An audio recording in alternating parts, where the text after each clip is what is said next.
만석 닭강정 옆에도 엄청나게 많은 닭강정집 많잖아요. 중앙시장에서. 누가 매출 제일 크게 가져갈까요? 만석 닭강정이에요. 저희도 유일 닭강정 옆에 닭강정이 많이 들어와도 상관없어요.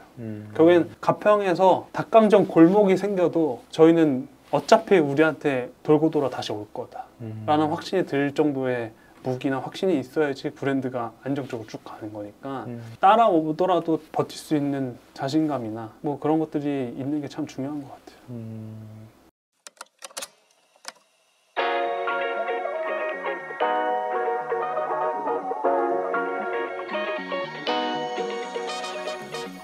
네, 전국의 장사 고수분들 모셔가지고 그 업종에 대해서 공부하는 시간, 고수 초대석.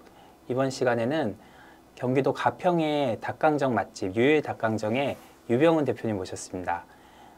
닭강정 하면 어떻게 보면은 좀 익숙한 아이템인데 또 이걸로 어떻게 차별화를 해가지고 지역 브랜드가 됐는지 성공 비결 들어보겠습니다.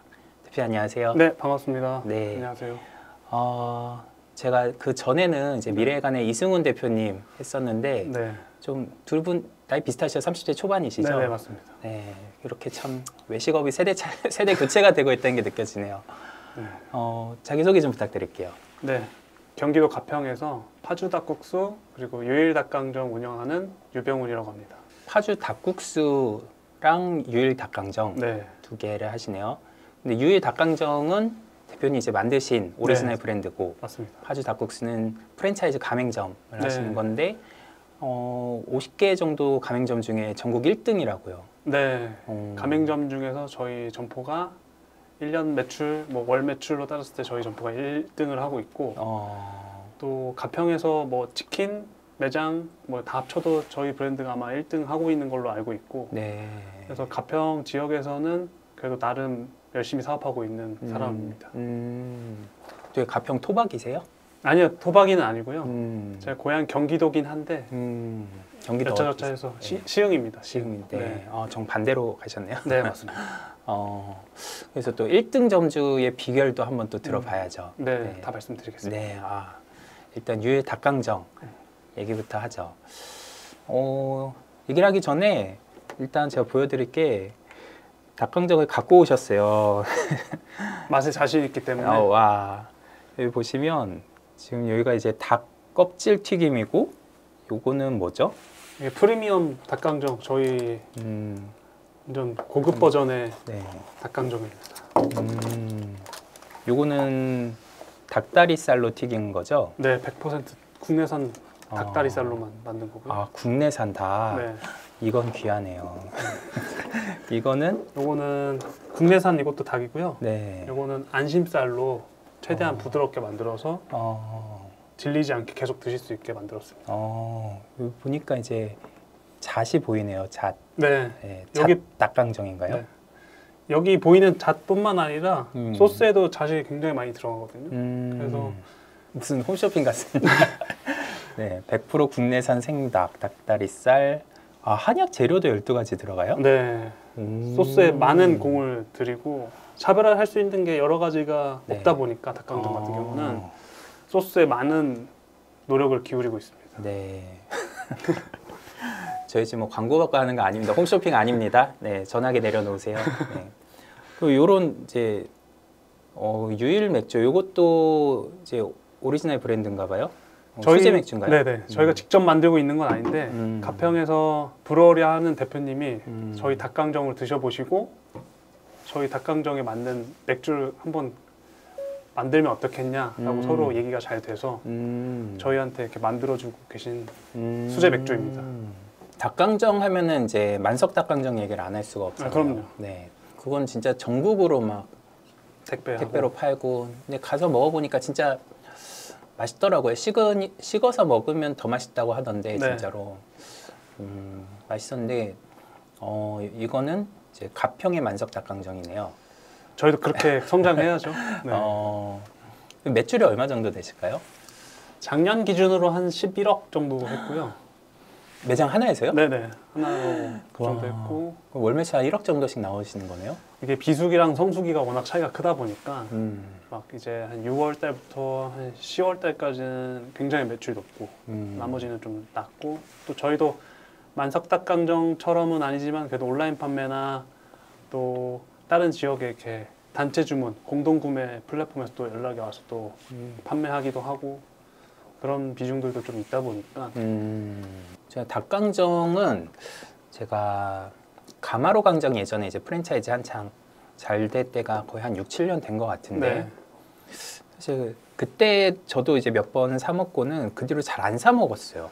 닭강정이 약간 좀 포지션이 애매한 것 같은 게 닭강정 먹고 싶다가도 이렇게 치킨으로 넘어가는 경우가 좀 있는 것 같은데 이렇게 지역의 브랜드로 성장하신 비결이 어떻게 될까요? 일단 기자님께서 말씀하신 게 정확한 그냥 기본 대중의 고객들이 그렇게 생각하실 것 같고 근데 또 기자님 생각하시기에는 또 가평 놀러 왔는데 집 앞에 있는 BBQ랑 교촌 치킨이 가평에도 있거든요. 그 치킨을 드시겠어요? 아니면 가평에서 유명한 닭강정이라고 생각했을 때 어떤 걸 드시겠어요? 저는 후자일 거라고 생각하거든요. 그냥 지역의 특색이 있으니까 그렇죠. 차별화가 된다. 네. 지역의 특색이라는 건 저희 네. 지역에만 있는 브랜드며 지역적 뭐 특산물을 가지고 만든 음식일 수도 있고 가평의 특산물이 뭐죠? 잣입니다. 잣. 잣. 네. 그 잣을 가지고 소스에도 넣고 또 이렇게 고명으로도 또 올려서 이런 그 특산물이 가지고 있는 힘이라는 게 또 있을 거예요. 고객들한테도 어필되는 게 분명히 있고 그런 것들이 아까 말씀드린 것처럼 교촌 치킨이나 BBQ 치킨 뭐 여러 치킨 브랜드도 많지만 그래도 가평 왔으니까 유일닭강정 얘네 거 먹자라는 생각이 들게끔 저는 그런 컨셉, 그런 포지션을 가지고 이제 열심히 성장하고 있는 거죠. 네네. 네. 닭강정으로 창업을 처음에 시작하신 계기는 뭔가요? 진짜 솔직하게 말씀드리면 네. 솔직한 거 좋습니다. 파주닭국수라고 저희가 가맹점 운영하고 있잖아요. 네네. 거기서는 기본적으로 인력이 많이 필요해요. 홀 직원도 필요하고 주방 직원도 필요하고 준비해야 될 것도 뭐 다른 매장도 다 마찬가지겠지만 근데 거기서 고객들이 또 식사를 홀에서 드시고 홀 직원분들이 치워주시고 설거지도 하고 다시 깨끗하게 주방 관리도 해야 되고 이 사이클이잖아요. 네.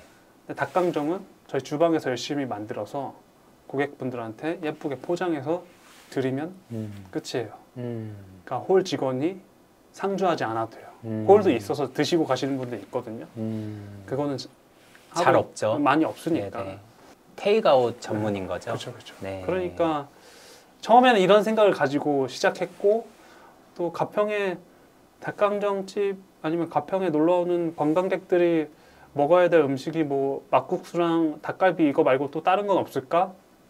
그런 거 생각했을 때 그러면 대표적인 뭐 상권들 분석했죠. 뭐 서울 이런 데 분석한 게 아니고 관광지를 저는 분석했죠. 속초나 강릉이나 제주도, 부산, 뭐 여수 이런 데를 분석하고 여기 닭강정 하면 괜찮을 것 같은데 라는 생각으로 이제 닭강정 개발을 이제 파주닭국수를 운영하면서 계속 한 거죠. 그러면서 닭강정에 대한 맛은 처음에 테스트할 사람들이 주변에 많이 없다 보니까 저희 국수집 직원들한테 간식으로 해주면서 시작하게 됐고 사장님 그거 한번 해보세요 막 이렇게 돼서 이거저거 막 테스트하고 직원분들 이제 맛있게 드실 때쯤 그럼 이거 한번 테스트 삼아서 손님들한테 한번 드셔보게 하면 어떨까라는 생각이 들어서 고객들이 칼국수를 드시러 오시면 국수 나오기 전에 텀이라는 게 있잖아요. 그러면 그때 저랑 또 제 동생도 닭강정 같이 하고 있거든요. 같이 열심히 닭강정 같이 만들어서 국수 나가기 전에 이런 종이컵에 담아가지고 한 두세 조각씩 넣고 고객분들한테 하나하나씩 맛을 보여드렸죠. 그러면서 그냥 맛 보여드리는 것보다는 어떤 피드백이 있었으면 좋겠다. 더 확실한 그래서 설문지까지 만들어서 뭐 어때요? 짜세요? 달아요? 맵기는 어때요? 사드실 의향이 있어요. 이렇게 설문지를 간단하게 만들어서 그런 걸 한 A4 용지로 한 꽤 많이 받았던 것 같아요. 받고 하다가 어느 순간부터 그거 맞춰서 좀 연구를 하다 보니까 어느 순간 국수를 드시는 고객분이 이따가 퇴근하고 올 테니까 뭐 2마리만 준비해 주세요. 뭐 한 마리만 준비해 주세요. 이게 첫 판매였었죠. 어떻게 보면. 그렇게 요일 닭강정은 시작됐고 그런 고객들이 조금씩 늘어났었어요. 어차피 저도 투자를 한 거죠. 어떻게 보면 제 시간도 투자하고 돈을 받고 닭강정을 설문지를 만들면서 드린 게 아니고 그냥 내가 만든 닭강정이 어느 정도인지 궁금하기 때문에 피드백 받고 이렇게 시작했던 게 그렇게 해서 시작을 한 게 된 거죠. 고객 설문까지 받아가면서 그렇죠. 예, 시장 조사를 먼저 하고서 아 이게 되겠다 싶으니까 이제 그렇죠. 브랜드를 새로 내신 거죠. 네네. 근데 낼 때 이제 지역의 특산물 잣을 이용해서 네네. 지금 이제 제가 먹은 지 한 5분 좀 안 지났는데 계속 입안에 그 잣 향이 좀 남아 있어요. 네네. 맛이 아주 잣 같네요. 되게 고소한 풍미가 남아 있어요. 닭강정에 잣을 어떻게 넣을 생각을 하셨어요? 넣으니까 어떻던가요? 처음엔 그냥 마찬가지로 아까 드린 말씀 중에 요일 닭강정을 왜 먹어야 돼라는 이유를 생각을 해본 거죠. 왜 파주닭국수가 잘 될까? 요일 닭강정이 왜 잘 될까에 대한 거를 지금 와서 다 생각해보고 그때도 생각해봤지만 고객들한테 어필할 수 있는 셀링 포인트가 있어야 된다고 생각해요. 근데 그게 저 맛있어요라고 얘기하면은 고객들은 잘 모르세요. 기자님도 식당을 하시게 되면 기자님 입맛에 맞는 음식을 파실 거 아니에요. 네. 그럼 각각 사장님들은 다 맛있다고 하세요. 맛없다고 하시는 분들이 음식 파는 거 못 봤어요. 그러면 이 자영업 시장에 진짜 여러 사장님들 계시잖아요. 그 중에서 다 맛있다고 하는데 소비자들은 그걸 듣고 이 집이 진짜 맛있나 보다 라고 과연 생각할까요? 저는 그건 아닌 것 같아요. 명분이 맛있어요는 객관적이지 않은 것 같아요. 그렇죠. 맛있다라는 표현은 되게 주관적인 네. 거죠. 근데 실제로 가면은 맛있을 수도 있고 소비자가 듣기엔 맛있을 수도 있고 그냥 그럴 수도 있고 맛없을 수도 있고 그러니까 맛으로는 다 맛있다고 하는 거예요. 그건 다 하는 거고 그리고 또 하나는 저희 친절해요. 그것도 주관적이죠. 네, 그건 객관적이지 않은 거예요. 그래서 아무리 맛있고 친절해요로 저희 가게 되게 좋아요라고 얘기하면은 어필이 안 되는 것 같아요. 그럼 그 외에 우리 매장에서는 뭘 할 수 있을까를 생각해 보니까 가평에 놀러 오신 분들 입장에서 이제 생각해 본 거죠. 제가 사장이라고 우리 가게 입장에서만 생각하는 게 아니고 방문하는 소비자 입장에서 우리 가게를 봤을 때 왜 우리 가게를 가야 되는지에 대한 생각을 계속 해야 되는 거죠. 꼭 지역 가평이라고 해서 저희 색깔만 생각하는 게 아니고 서울에서도 마찬가지고 왜 여기 성수동에서 우리 가게를 왜 와야 되는지 어떤 특색을 갖고 와야 되는지 이런 무기를 하나하나씩 탑재하다 보니까 뭐 아까 국내산 닭고기만 사용하고 뭐 한약재도 넣고 뭐 이런 걸 얘기했지만 그 중에 가장 강력한 건 잣인 것 같아서 잣을 이용해서 어떻게 좀 더 가치 있게 고객들한테 어필될 수 있는 무기를 한번 제대로 만들어 보자라고 생각돼서 잣 닭강정을 만들게 됐죠. 욕쟁이 할머니도 본인은 친절하다고 생각할 수도 있어요. 맞아요. 주관적인 거니까. 네네, 맞아요. 근데 그런 걸로 어필하는 거는 한계가 있다. 한계가 있죠. 네, 고객들은 그거에 설득되지 않는다. 얼마나 똑똑하셨네요, 네, 그죠. 고객분들이. 그러니까 객관적으로 보여줄 수 있는 거는 네. 이런 이제 지역의 랜드마크나 특산물 이런 것들하고 이제 연계해서 보여주면은 그러면 그거는 뭐 할 말이 없죠. 네. 근데 뭐 그냥 그런 거죠. 여기 우리 집 앞에 많은데 보단 여기 갔으니까 이거 먹어보자. 뭐 동네 상권이라면은 동네에서 맨날 그저 그런 삼겹살 말고 왜 동네에서도 그러면 몸에 좋은 삼겹살, 뭐 친환경 무항생제 삼겹살 이런 것들도 셀링 포인트가 될 수도 있잖아요. 이런 것들이 다 이왕 먹을 거 거기 가서 먹자. 네네. 거기서 또 차별화를 하면은 좋지 않을까라 저는 그렇게 생각하고 있습니다. 근데 이제 시흥이 고향이신데 네. 어떻게 가평에서 창업을 하게 되셨어요? 시흥이 고향이지만 또 학창 시절은 인천에서 초등학교 때부터 20살까지 학교 다니고 네. 공부를 또 그렇게 잘하는 편이 아니라서 지방대 또 가서 학교를 다니다가 제가 회사는 또 울산에 있는 현대중공업이라는 데 다니게 됐었어요. 전국구시네요. 네, 그렇죠. 우연찮게 전라도, 경상도 다 다녔었는데 아버님이 교직 공무원이세요. 네. 근데 아버님도 이렇게 가평으로 발령이 나셔가지고 근데 또 그때 마침 저는 회사를 현대중공업 3년 정도 다녔는데 제가 이렇게 잘했었어요. 회사 생활도. 그런 잘하셨을 것 같아요. 보상이나 감사합니다. 진급도 조금 동기들보다 좀 빨랐던 것 같고 네. 인정도 좀 와. 받아가지고 네, 이렇게 열심히 하는데 내 사업에서 열심히 하면 더 좋은 성과가 나지 않을까? 내 사업에 이렇게 에너지를 많이 쏟으면 좋지 않을까라는 생각을 많이 했었거든요. 회사 다니면서. 네. 그래서 한번 일단 나도 젊은데 그때 제가 한 25 정도 됐었을 거예요. 25, 6 정도 됐을 거예요. 그러면서 퇴사할 때쯤 그냥 딱 어머니가 국수집 같이 한번 해보자 그렇게 얘기해서 같이 우연찮게 이 파주닭국수를 먼저 운영하게 된 거죠. 그때 부모님이 가평에 계셨어서 가평에 자리 잡게 된 거예요. 아버지 따라서 일단 가평으로 가시게 된 거고. 그렇죠. 본가가 네. 그걸로 가게 됐으니까. 근데 현대중공업도 엄청 대기업이잖아요. 대기업이죠. 네. 그거를 그만두는 것도 쉽지 않았을 텐데 뭐 장사에 좀 뜻이 있으셨어요? 이렇게 열심히 하는데 내 거에 이렇게 열심히 하면 무조건 잘 되지 않았을까? 라는 생각이었었어요. 제가 회사 다닐 때 보통 거긴 8 to 5 이렇게 출근하거든요. 네. 그럼 저는 한 6시 반 정도에 출근해서 막내니까 네. 막 복도 청소랑 현장직이다 보니까 일찍 출근하고 늦게 퇴근하고 이게 몸에 배었었어요. 네. 6시 반에 출근해서 먼저 청소해놓고 선배님들 막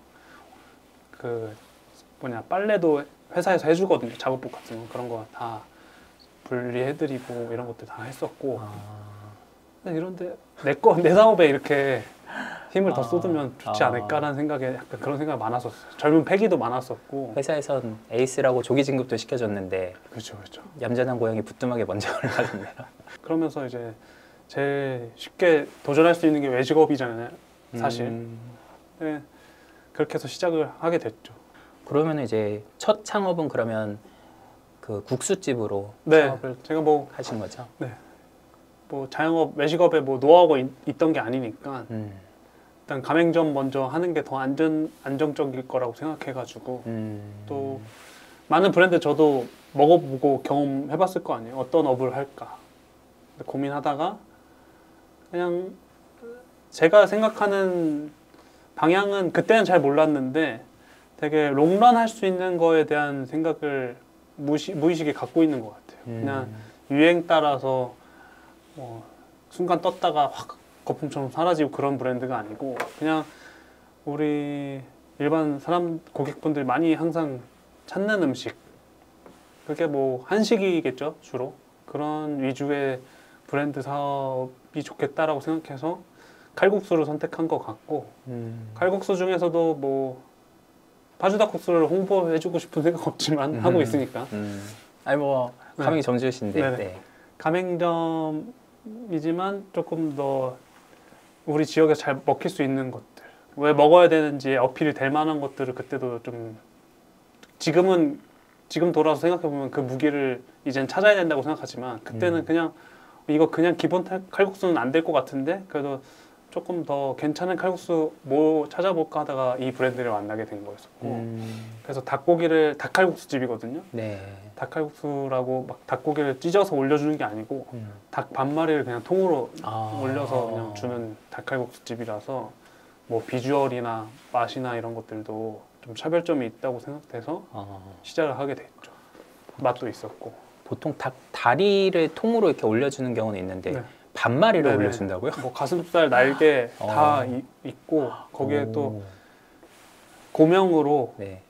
야채, 채소 중화팬으로 볶아가지고 불맛 나는 칼국수로 해가지고 이렇게. 그것도 차별화가 됐네요. 네. 근데 거기서 1등 점주시면 또 이제 사장님만의 또 어떤 노하우가 또 가미가 된 거가 있을 거 아니에요? 일단 그런 이유가 있는 아이템을 찾았다는 게 가장 큰 거고 그리고 지역에 맞는 상권에 맞는 네네 그리고 칼국수를 그냥 상가에 있는 칼국수 드시러 가시는 분도 있지만 저희는 약간 가든 형식의 주차장도 넓고 해가지고 이렇게 고객분들이 저희 상권은 제가 지금 파주닭국수 운영한 상권은 그냥 가평에 놀러 오신 관광객들이 계속 이동하는 동선에 있는 칼국수 집이거든요. 거기서 잘 어필 될 수 있는 이제 마케팅이나 이런 것들이 좀 7년이 이제 7년 차다 보니까 이제 쌓여 있는 고객들도 이제 탄탄하고 이게 돌아가는 굴레가 좀 커진 거죠. 처음에 제가 이런 에너지를 가지고 내 사업에 하면 잘 될 것 같다라는 확신을 갖고 퇴사해서 창업을 딱 시작했지만 오픈빨이 딱 끝나고 나니까 안 되더라고요. 이게 내가 열심히 한다고 일찍 나와서 뭐 가게 오픈 준비 일찍 한다고 그게 고객들은 알아주지는 않잖아요. 근데 그런 오픈빨이 딱 끝나고 나서 갑자기 안 되는 걸 보고 아 이거는 다른 세상이구나. 굉장히 겁이 덜컥 나셨겠어요. 되게 무서웠었어요. 그때 막 28였어요. 7, 8 정도 됐었을 거예요. 저도 뭐 회사에서 열심히 모은 돈, 퇴직금 다 쏟아놓고 가게를 오픈했는데 그래서 어떡하지 하다 보니까 내가 이렇게 우울하게 눌려있으면 안 되겠다라는 생각이 들어서 이런 명함에다가 간식거리 봉투에 소분해서 담아서 이제 막 은행이랑 관공서나 군청 가서 저희 국수 드시러 오세요 막 이러면서 일단 저희 가평 군민들 동네 분들한테 많이 영업하러 다녔죠. 그리고 퇴근하고 또 펜션에 가서 사장님 몰래 막 그 와이퍼에다가 전단지 만들어서 꽂아놓고 그러고 막 컴플레인 전화도 엄청 많이 받고 아, 죄송합니다 막 그러면 다 그리고 막 그런 노력들을 엄청 많이 했죠. 다 처음부터 잘 되는 건 진짜 하나도 없구나. 내 용기와 패기, 열정만 가지고 되는 게 하나도 없구나.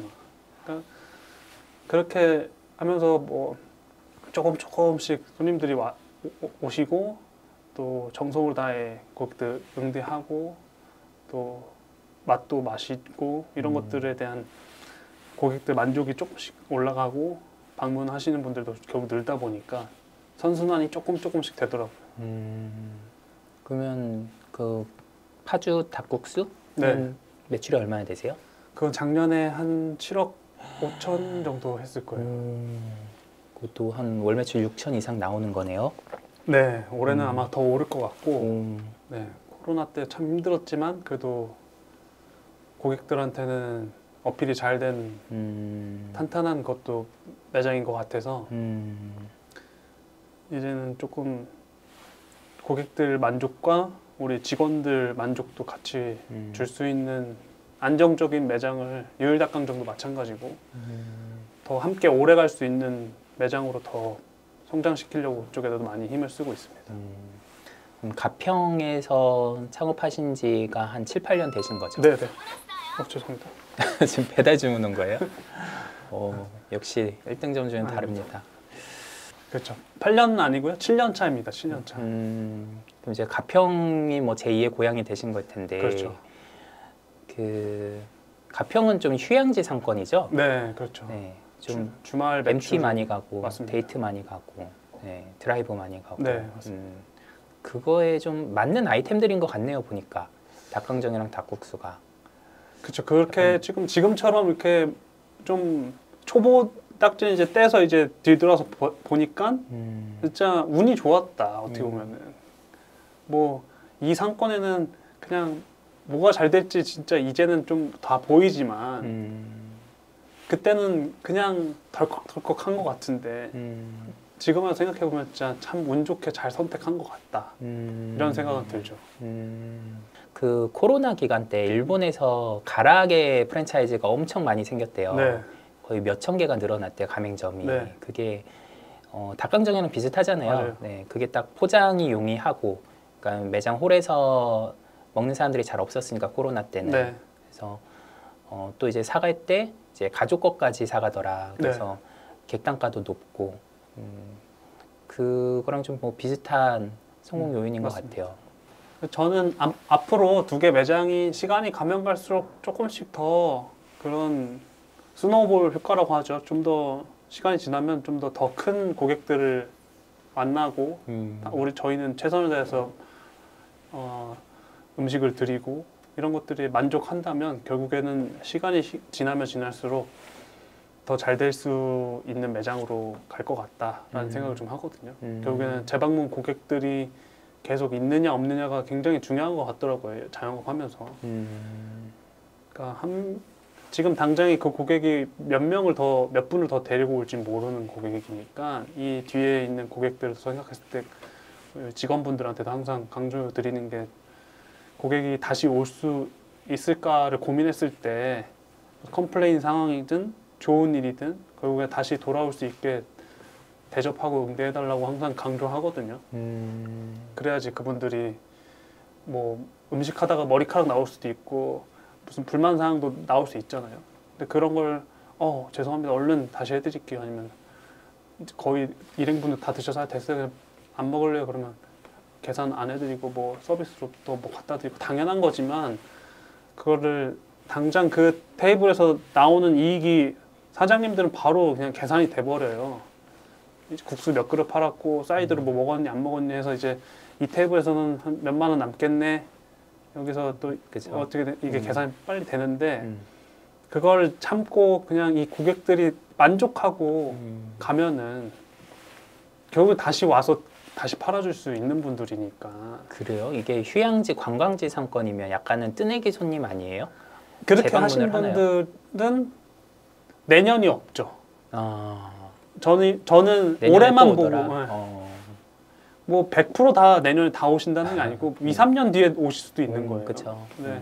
옆에 저희 군부대도 있어서 군인이 뭐 외출 나와서 먹었었는데 여행 놀러 왔다가 저희 가평 놀러 왔다가 국수 먹으러 오는 고객도 있었고 뭐 외출 나와서 어머니랑 같이 먹었는데 여름에 전역하고 몇 년 뒤에 이 집이 생각나서 왔어요.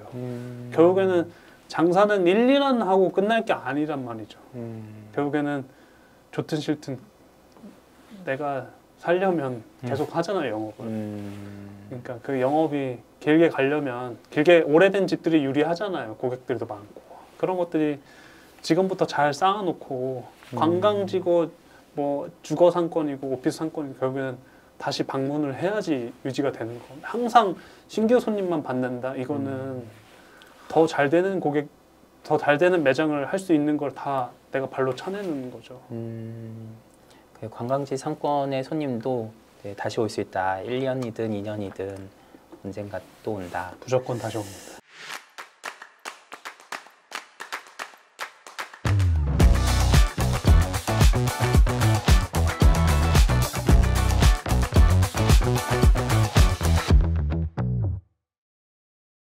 이제 닭강정은 이제 그러면 대표님이 개발하신 레시피인 거죠?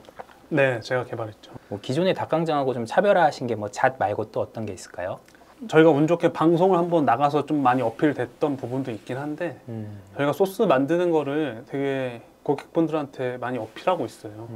이게 하루아침에 이렇게 만드는 게 아니고 진짜 엿도 직접 이렇게 잣이랑 섞어서 끓여서 우려내서 거기에 좀 잣향도 배게끔 녹여내고 못 느끼시는 고객분들도 분명히 있지만 그리고 또 재료도 그래도 하얀 설탕보다는 흑설탕 뭐 이런 것도 넣고 그리고 뭐 한약재도 그냥 한약재 이유도 없이 그냥 한약재 넣으면 좋더라 이래서 넣은 게 아니고 단맛을 그 재료 본연의 맛에서 나오는 단맛들이 분명히 있거든요.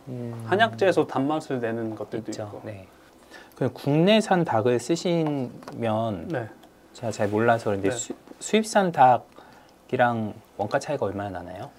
저는 배 이상 나는 걸로 알고 있고 뭐 당연히 수입산 뭐 냉동닭 이런 걸 안 써야지 지역 먹거리는 더 성장할 수 있겠다. 결국에는 그리고 저희가 처음에 유일닭강정을 만들면서 타겟으로 삼았던 거는 결국에는 아기가 있는 어머님 세대 30대 후반에서 40대 초반 요 여성분들, 내 자녀가 있는 분들 저희가 집중 타겟으로 삼아서 아이들한테도 먹었을 때 엄마가 미안하지 않게끔 안전하거나 뭐 재료도 또 믿을만 하거나 그냥 저희도 고객들 오시면 여기 진짜 뭐 수입산 안 써요? 이거 국내산이에요? 이렇게 물어보시는 고객들 되게 많아요. 저희가 또 백화점에도 여러 번 들어갔었는데 백화점에서도 뭐 유일닭강정 모르시는 분들이 더 많지만 오셔가지고 이거 뭐 국내산이냐고 물어보시는 많고 이거 뭐뭐 들어가요? 물어보시는 거 많고 그런 거 이렇게 하나하나 설명하고 여기도 이렇게 써놨습니다라고 얘기하면 또 그럼 우리 애 먹일 수 있겠네요 라고 생각해서 저희가 또 시식 같은 거 꼭 해드리거든요. 뭐 매우면 애기 못 먹을 수도 있으니까. 이렇게 그러면 잘 되면 이제 프랜차이즈로 내거나 뭐 좀 확장을 하고 싶을 수도 있는데 지금 1호점만 하시는 거예요? 그렇죠. 저희 직영점, 뭐 행사나 뭐 팝업 스토어, 뭐 가평에서 있는 뭐 축제나 이런 데만 저희가 직접 나가고 가맹점도 나가려고 했었는데 그냥 생각을 다시 하고 안 나가게 됐죠. 왜요? 제가 가맹점 점주도 하고 있잖아요. 그러니까 그 생리도 좀 잘 알고 점주 입장에서 생각하는 것들에 대한 입장도 제가 경험하고 있다 보니까 결국엔 점주분들도 거의 저도 이 파주닭국수라는 거를 오픈했을 때 거의 제가 가지고 있는 전 재산을 넣어서 오픈한 거란 말이에요. 그렇죠. 그럼 유일닭강정도 소자본 창업이라고 해서 오픈할 수 있죠, 당연히. 그러면 진짜 파주닭국수보다 더 저렴하게 오픈을 시킬 수도 있는데 결국엔 제가 이 브랜드를 만들었을 때 아까 맨 처음으로 돌아가서 설명드리자면 가평에서 어떻게 어필될까를 고민해서 이 브랜드를 만드는 거잖아요. 제가 이 서울 성수동에서 이 고객들한테 어떻게 어필될까라고 고민해서 만든 브랜드가 아니란 말이에요. 그러니까 성수동에서 이게 가평에서 유명해서 잣닭강정이라서 유일닭강정 여기도 성수동에도 있습니다 하면은 팔릴 수는 있죠. 근데 오랫동안 잘 팔릴 수 있느냐는 또 별개의 문제라고 저는 들고 BBQ, 교촌, 뭐 BHC, 페리카나 이런 치킨 프랜차이즈, 대형 프랜차이즈를 또 이거랑 대등하게 우리가 싸울 수 있느냐. 근데 그런 컨셉은 또 아닌 것 같은 느낌이죠. 그렇기 때문에 예비 점주 입장에서 생각해 보니까 당장 뭐 유일닭강정 잘 된다는 매출 보고 나도 이거 한 70% 80%만 우리 매장에 그렇게만 매출만 나와주면 나도 돈 많이 벌겠는데 라고 생각해서 가맹점 오픈하고 싶다고 연락이 많이 오셨었거든요. 지금도 간혹 들어오고. 근데 결국 장기적으로 봤을 땐 제가 추구하는 거는 그분들도 돈 잘 벌고 오래 가는 브랜드를 만들고 싶은 제 입장에서는 그거는 오히려 수명을 단축하거나 아니면 이분들의 전 재산을 내가 잘못하지 않아도 그냥 이 브랜드가 그 상권에서는 먹히지 않기 때문에 이게 안 먹힐 거라는 제 짧은 생각에서는 그게 제 판단에서는 그냥 안 내드리는 게 여기 말고 더 좋은 브랜드들 많고 저희는 뭐 정중하게 거절하죠. 저희는 가평에서만 그냥 사업을 진행하려고 합니다. 이렇게 정중하게 죄송하다고 고사하고 그러고 있죠. 되게 젊었을 때 성공하면은 보통 이렇게 넥스트 스텝을 생각하기 마련인데 네. 확장에 대한 뭐 가맹 문의도 있고 하니까 네. 유혹도 많이 받으셨을 텐데 정직하게 하시네요. 나중에 후회하시는 거 아니에요? 아닙니다. 저는 일단 제가 제일 잘 돼야 되는 건 맞잖아요. 네. 가맹점주분들보다 제가 그냥 잘 돼야 되는 거잖아요. 근데 제가 잘 되려면 가맹점이라는 거는 성공하신 프랜차이즈 대표님들 얘기 들어보면은 가맹점은 나 몰라라 하고 본사만 잘 되는 프랜차이즈는 오래 가는 프랜차이즈 못 봤었던 것 같아요. 결국에는 가맹점주도 투자한 금액 대비 돈을 벌고 있어야지 즐겁게 아까 육안의 닭가기 말씀하신 것처럼 다점포도 같은 브랜드를 다점포할 수도 있는 거고 아니면 그 지역마다 되게 오래가는 프랜차이즈 매장들이 분명히 있잖아요. 그럼 오래 할 수 있는 프랜차이즈 브랜드가 분명히 있기 때문에 그렇게 가려다 보니까 유일닭강정은 그냥 가평에서만 있는 게 더 오래 갈 것 같다라는 생각이 저는 확신하는데 가평의 특산물로 만든 네. 거니까 이게 다른 데 가면은 가평의 유일닭강정이 아니죠. 네, 그럴 수 그렇죠. 있겠네요. 그 힘을 가평을 벗어나면 조금 힘을 잃죠. 차라리 단기간에 팝업으로 잠깐 되게 유명한데 여기 잠깐 왔다가 갑니다 하면 여기 한시적으로 이거 판매한데 가평까지 가기 힘드니까 여기로 와. 저희도 고객분들한테 저희가 가진 데이터를 가지고 고객님 저희 이번에 뭐 동탄 롯데백화점, 뭐 인천 롯데백화점에서 행사해요 이렇게 보내면 찾아와 주시거든요. 네, 사실 이게 맞는 건데 춘천 닭갈비는 서울에서도 춘천 닭갈비고 부산 어묵은 서울에서도 부산 어묵이잖아요. 네, 지역의 특산물로 남겠다는 게 보기 좋네요. 네. 그러면 이제 닭강정 창업하실 때 좀 그 시장 조사를 많이 하셨을 텐데 네. 뭐 다른 지역에서 그럼 닭강정 창업하시려는 분들한테 좀 조언이 될 수 있게 닭강정 시장의 특성이랄지 뭐 창업할 때 주의할 점이나 팁 같은 게 있을까요? 닭강정에 대해서 생각을 진짜 많이 해봤는데 그냥 기자님도 그렇고 이거 시청하시는 대표님, 예비 대표님들, 점주님들 생각했을 때 닭강정을 최근에 언제 드셔보셨는지 한번 생각해 보셨으면 좋겠어요. 닭강정을 굳이 하신다면 언제 하셨을까요? 언제 드셨을까요? 저는 진짜 자주 안 사 먹었어요. 1년에 한 번 먹을까 말까 했던 것 같아요. 요일 닭강정도 거의 1년에 한 번 이번 오랜만에 드신 거죠. 진짜 닭강정 그렇게 치킨처럼 자주 찾는 음식이 아니에요. 그렇기 때문에 그냥 동네 상권에서 닭강정 한다는 거는 그렇게 추천드리지 않아요. 특히 그냥 내가 그냥 맨날 출근해서 조금씩 팔아서 그냥 하면 돼라고 생각하시는 분들은 그렇게 하실 수도 있지만 조금 규모를 확장시켜 브랜드를 성장시키고 싶으신 분들은 조금 그거는 힘들지 않을까. 저는 그렇게 생각합니다. 조금 관광지에서 좀 잘 어울리는 음식인 것 같아요. 근데 그래도 아까 말씀하신 별미죠, 별미. 가끔 먹는. 가마라고 강정도 있고 뭐 인생 닭강정도 있고 얘기해도 되나요? 네네. 거기 다 프랜차이즈 많이 나갔거든요. 그렇게 성공하실 수도 있지만 제가 추구하는 브랜드의 성장이나 방향은 좀 길게 고객분들한테 계속 꾸준히 사랑받는 느낌으로 가고 싶은 게 제 사업 철학이라서 그게 더 어울리는 것 같아요, 닭강정. 그래서 지역 관광지에서 하시는 걸로 하신다고 하면 되게 추천드릴 수도 있지만 그지 그냥 아파트 상권에서 이렇게 있다 그러면 그렇게 저는 저 같으면 안 할 것 같아요. 그냥 뭐 학원가 근처에서 조그맣게 하시는 분들도 많으시거든요. 그러면 뭐 그렇게 하실 수도 있겠지만 저는 그 정도 시장에서는 안 할 것 같아요. 저는 좀 더 큰 상권, 큰 시장을 보고 하시는 게 더 좋지 않을까.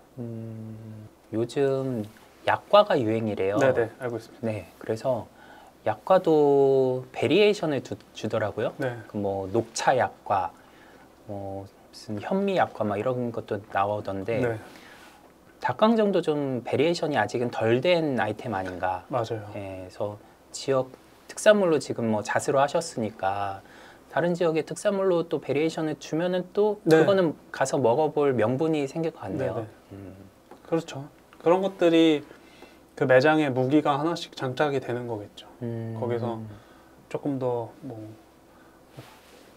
뭐 더 좋은 뭐 무항생제 닭 저희도 그것도 썼었고 뭐 여러 가지 무기들을 또 찾다 보면은 저희도 그 중에 무기가 나온 게 이런 수제 맥주도 저희 무기라고 생각해요. 이 맥주 수제 맥주 쪽 매니아들 분명히 있으니까 그분들한테 어필될 수 있는 무기가 그냥 맥주도 있고 여기서밖에 못 드셔요. 닭강정 여기서밖에 못 드셔요. 어차피 맥주는 또 온라인 유통이 안 되다 보니까 맥주를 이렇게 그 OEM으로 생산하신 거잖아요. 네. 이렇게 외주를 주면은 좀 잘 남으세요? 많이 안 남죠 사실. 네. 그냥 뭐 남기려고 하는 게 아니고 저희 어떻게 다 남기면서 사업을 할 수 있겠어요. 네네네. 근데 고객들한테 저희가 한 캔에 6,000원 받거든요. 뭐 수제 맥주라고 생각하면 그렇게 비싼 편은 아닌 거거든요. 근데 저희 닭강정을 더 맛있게 즐길 수 있는 하나의 장치일 수도 있고 닭강정을 더 맛있게 느낄 수 있는 또 무기인 것 같아요. 닭강정, 유일 닭강정을 찾아야 될 이유가 하나 더 늘었고. 그러게요. 저도 만약에 여행 갔다가 이제 돌아온다 하면은 이 맥주도 꼭 세트로 같이 살 것 같아요. 네. 네. 이게 이거랑 콤비라고 하니까. 네네. 그러면서 이제 객단가가 올라가겠네요. 그렇죠. 그렇겠죠. 제가 추구하는 방향은 결국에는 고객들과 계속 같이 가려고 하는 것 같아요. 고객들이 계속 방문해 주시고 저희는 변함없이 계속 그 자리에서 계속 영업하고 그냥 그게 제일 좋은 것 같아요. 직원분들도 직원 운영에 대해서는 조금 더 다음 얘기지만 창업하신 분들한테 드리자면 조금 안정적으로 직원분들이 직장이잖아 어떻게 보면은 생계로 다니신 분들도 있단 말이에요. 저희 또 이모님들도 계시고 젊은 친구들도 있고. 직원이 몇 분이세요? 지금 8분이요. 그 이분들을 맞네요. 직원들도 있고 또 알바분들도 있고 하니까 이분들한테 안정적으로 유지를 하려면 어느 정도 뭐 비수기 때도 내가 감내해야 될 시간도 분명히 있고 항상 잘 되는 것도 아니니까 이렇게 또 휴식기처럼 직원들한테도 좀 그렇게 편하게 뭐 장사가 안 되면 직원분들 눈치도 보겠지만 편하게 근무할 수 있는 환경을 계속 만들어 주려고 저도 노력하고 있고 계속 그런 고객들만 계속 신경 쓰면은 직원들도 힘들 수도 있단 말이죠. 그런 다른 이런 만족을 고객뿐 아니라 직원들도 다녀야 될 이유 같은 것들을 계속 만들어 주는 거에 조금 신경 쓰고 있죠. 그것도. 어떤 이유를 만들어주고 계세요? 장기 근속할 만한 네, 저희 인센을 뭐 주세요? 인센은 안 드리고요. 네. 돈으로 그 직원이랑 소통하고 싶진 않았고 뭐 어떤 뭐 복지 혜택이 있나요? 복지 혜택이라고 생각하면 뭐 이제 직원이 많아지니까 연차도 이제 생기는 것도 있고 그리고 또 올해 처음으로 워크숍도 한번 가봤었어요. 저희 사실 가평으로 외식업 하시는 분들은 사실 프랜차이즈 본사 아니면 가게 문을 닫고 워크숍을 간다는 게 쉽지는 않잖아요. 매출이라는 게 있고 원래 휴무일이 있으신 다른 매장들은 모르겠지만 저희는 2개 매장 문을 닫고 직원분들이랑 큰 밴 하나 렌트해가지고 같이 이모님들이랑 같이 가서 뭐 이렇게 게임도 하고 또 한번 그런 가족같이 지내고 네. 왔다. 교육 같은 것도 또 똑같이 하고 맛있는 거 먹고 다음날 또 오고 이런 것들이 그냥 조금 다른 우리 옆 가게보다 우리 가게에 다녀야 되는 이유를 또 만들어주는 거죠. 요새 젊은 직원들은 그거 싫어하지 않을까요? 뭐 싫어할 수도 있는데 네. 제 스타일에 맞는 직원들이 들어와야 비슷한 스타일의 직원들이 있어야지 비슷한 사람들끼리 있으니까 소통도 잘 되고 제가 돈으로만 일단 사람들을 땡겨서 쓰면은 옆집에서 돈 10만 원 더 준대 그럼 넘어간단 말이에요. 근데 그게 돈이 전부가 아닌 것 같더라고요. 결국엔 나보다 인건비를 더 많이 줄 수 있는 사장님 계시고 나보다 매출 더 많은 사장님 계시단 말이에요. 어차피 그분들이랑 돈 싸움해서 직원들 땡기고 말고 할 거면 저는 어차피 치킨 게임으로 가는 건 저도 바라지 않고 일단 일을 편하게 할 수 있는 시스템을 완벽하게 구축하는 거죠. 출근 때부터 퇴근할 때까지 하루 일과에 대한 스케줄이나 해야 될 체크리스트 같은 것도 쭉 만들어주고 그리고 제가 얼마 버는지 너네들한테 월급을 얼마씩 주는지 투명하게 좀 공유하고 그런 것들이 왜 법인회사도 다 공개하잖아요. 그렇죠. 재무 공시하죠. 그런 것처럼 아니 법인이 아니잖아요. 법인 아니죠. 네. 근데 굳이 법인일 때만 공개해서 뭐 할 게 뭐가 있어요. 굳이 숨길 필요도 없고 나 이 정도 비수기 땐 이렇게밖에 못 벌어요. 근데도 여러분들이랑 같이 가려고 나도 노력하고 있어요. 내 입장에선 그렇긴 한데 그분들 어떻게 생각하실지 모르겠지만 저는 그런 스타일로 같이 운영을 하는 거죠. 그게 진짜 비금전적인 동기부여가 되는 것 같아요. 특히 뭐 이렇게 투명하게 우리한테 공유해주는 사장님이다 네. 하니까 좀 신뢰가 갈 것 같네요.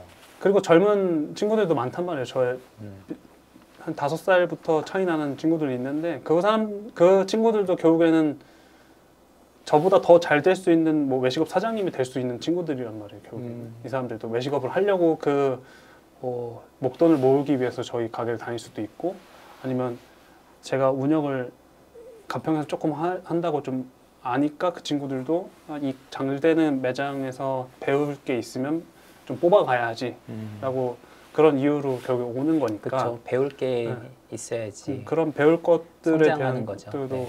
떳떳한 거예요. 저도 그런 것들을 보여줘서 나도 내가 일한 거에 대한 급여를 측정하고 남는 돈 영업이익에 대해서는 나도 그 돈을 우리 매장에 유지 보수하면서 수리하거나 또 뭔가 추가해야 될 돈은 여기서 꺼내 쓴다.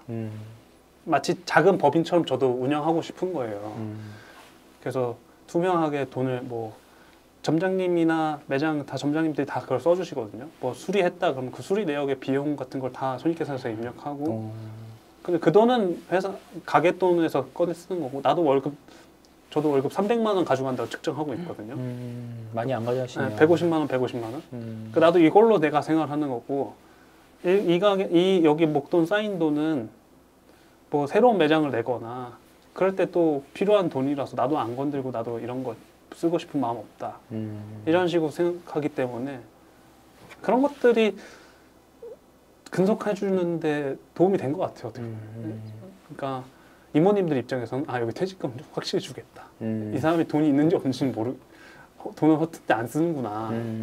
이런 거 잔고까지 보여주지는 않지만 또 이제 내가 가게를 운영하면 뭐 이러이런 데 비용이 나가고 네, 이렇게 팔면은 이 정도 남는구나. 그렇죠. 그러면서 시뮬레이션 하면서 좀 예비 창업하는 데 도움이 될 것 같네요. 이 친구들도 간접적으로 경영에 참여하는 거잖아요. 그렇죠. 이제 창톡에서도 고수로 활동을 해주시는데 닭강정 창업하려면 그럼 대표님 찾아가면 될까요? 뭐 닭강정이 될 수도 있고요. 한식 종류 뭐 디테일한 뭐 레시피랑 이런 건 아니더라도 고객들을 어떻게 사로잡아야 되는지, 고객들이 어떻게 재방문해야 되는지는 기본 본질이라고 생각하거든요. 맛의 본질도 있고 사업의 본질, 마인드적인 것들도 물어보시면 꼭 닭강정 아이템이 아니더라도 그런 게 참 서로 큰 도움이 될 것 같아요. 당장 막 유튜브만 봐도 뭐 월 1억 매출, 뭐 2억 매출에서 월 몇천만 원 번다 막 이런 것 때문에 되게 부러워서 그런 게 막 흔들릴 거란 말이죠. 저도 그렇게 벌 때도 있고 못 벌 때도 있어요. 근데 그게 오래 가느냐가 안 가느냐가 더 중요한 것 같아서 너무 그렇게 그 눈에 보이는 돈만 보고 움직이지 않으셨으면 좋겠어요. 그런 게 초보 사장님들한테는 되게 크게 와닿거든요. 그렇죠. 1억이란 금액을 파는 게 쉬운 게 아니거든요. 직원들의 문제도 많이 생길 수도 있고 매장 시스템이 그만큼 잡히지 않으면 1억이란 돈을 매출 팔아도 다음 달에는 바로 떨어질 수도 있어요. 괜히 안 좋은 리뷰들만 쌓이고 그게 그렇게 가지 마시고 그냥 뭔가 스텝 바이 스텝으로 그냥 차근차근 올려가는 게 그게 더 경험치 있고 내공 있는 매장으로 가는 길이지 그냥 어떤 브랜드는 바로 뭐 1억을 판단다 이렇게 하면은 되게 흔들리고 몸은 되게 지치고 갈 수 있기 때문에 그냥 조금 여유 있는 스텝으로 갔으면 좋겠었어요. 짧게 돈 벌고 끝낼 게 절대 아니기 때문에 그래서 그런 것도 물어보셔도 좋을 것 같고 뭐 마케팅적인 것도 저도 마케팅을 잘 하고 있으니까 결국에는 마케팅 플러스 브랜딩을 하고 있으니까 저한테 이런 자리까지 온 것 같으니까 그런 거적인 것도 물어보시면 제가 아는 선에서는 또 답변 드릴 수 있을 것 같고 네. 유일닭강정이 그러니까 가평에서 했으니까 또 그 특산물이 가치가 있는 거지. 맞습니다. 그러니까 그게 중요한 거죠. 객관적으로는 더 그렇죠. 그 상권의 특성에 맞는 아이템을 어떻게 개발할 것인가가 중요한 건데 나도 그냥 닭강정 하려 자기 상권 특성 생각 안 하고 이렇게 하면은 그게 진짜 그냥 피상적으로 접근하는 거죠. 너무 단순하게 생각하면은 누구나도 우중충 다 따라할 수 있어요. 근데 닭강정 해도 다 따라할 수 있단 말이죠. 근데 그거 말고 맥주가 될 수도 있고 패키지가 될 수도 있고 뭐 우리 상호명도 저는 성씨 걸고 해요. 뭐 한약재도 있어요. 국내산만 써요. 이런 것들이 많아져야지.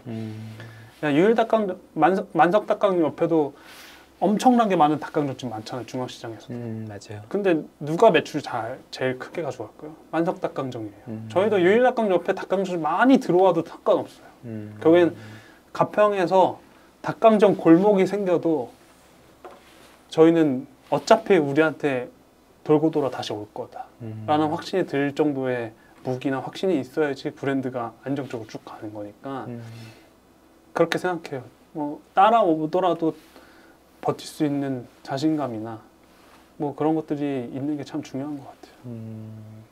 대표님 보면 이제 직장 다니다 젊은 나이에 퇴사하고 처음에는 이제 프랜차이즈 가맹점으로 시작을 해서 네. 근데 가맹점이 이제 전국 1등 점포로 이제 자리를 잡고서 이제 본인 브랜드를 개발을 하신 네. 뭔가 어떤 성장하는 자영업자의 표본을 네. 보여주시는 것 같아요. 처음에는 그쵸. 이제 노하우 없을 때는 이제 프랜차이즈로 했다가 네. 그러니까 이제 알게 되면서 이제 지역 특색에 또 맞는 브랜드 개발하시고 마케팅도 하시고 그 다음에는 또 어떤 거를 하실 계획이세요?